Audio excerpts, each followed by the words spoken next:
Assalamualaikum warahmatullahi wabarakatuh.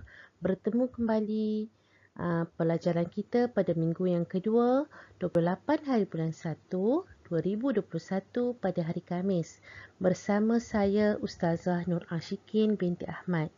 Baik, tajuk pendidikan Islam kita pada minggu ini adalah berkaitan dengan sifat Allah yang terkandung di dalam unit akidah. Okey, tajuk kita ialah Allah bersifat sama. Mari kita fikir dan renung sejenak. Apa yang perlu kita lakukan jika hati dan perasaan kita resah dan gelisah? Adakah selama ini kita berhadapan dengan masalah kehidupan kita menggunakan cara yang betul dan diredai Allah?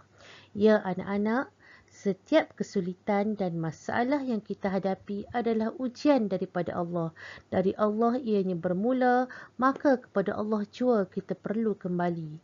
Mohonlah segala perlindungan dan penyelesaian daripada Allah Subhanahu Wa Taala.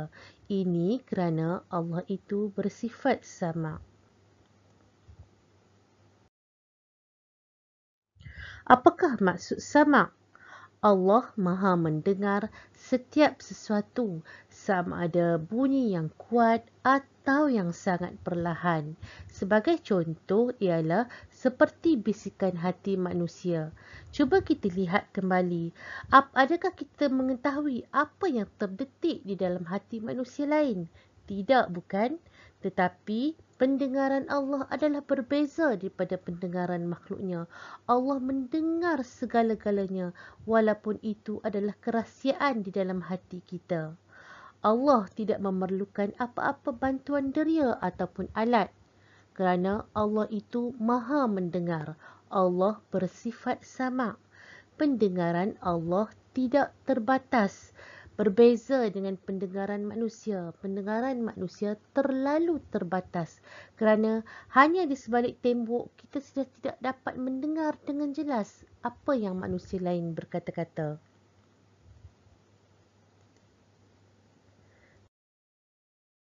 Baik, hukum beriman Allah bersifat sama ialah kita wajib beriman kepada sama Allah. Okey, apabila bermaksud perkataan wajib, maka jika kita tidak beriman, kita akan berdosa. Seperti mana tajuk-tajuk sebelum ni yang Ustazah jelaskan dalam kelas, begitu juga dengan tajuk ini. Hukum wajib ini, jika kita tinggalkan, maka kita akan berdosa. Baik, kita mestilah sentiasa berhati-hati pada setiap pertuturan dan bisikan hati kita kerana kita perlu ingat bahawa Allah itu bersifat sama. Allah Maha mendengar segala sesuatu. Dalil naqli Allah bersifat sama. A'udzubillahi minasyaitonirrajim. Wallahu sami'un alim.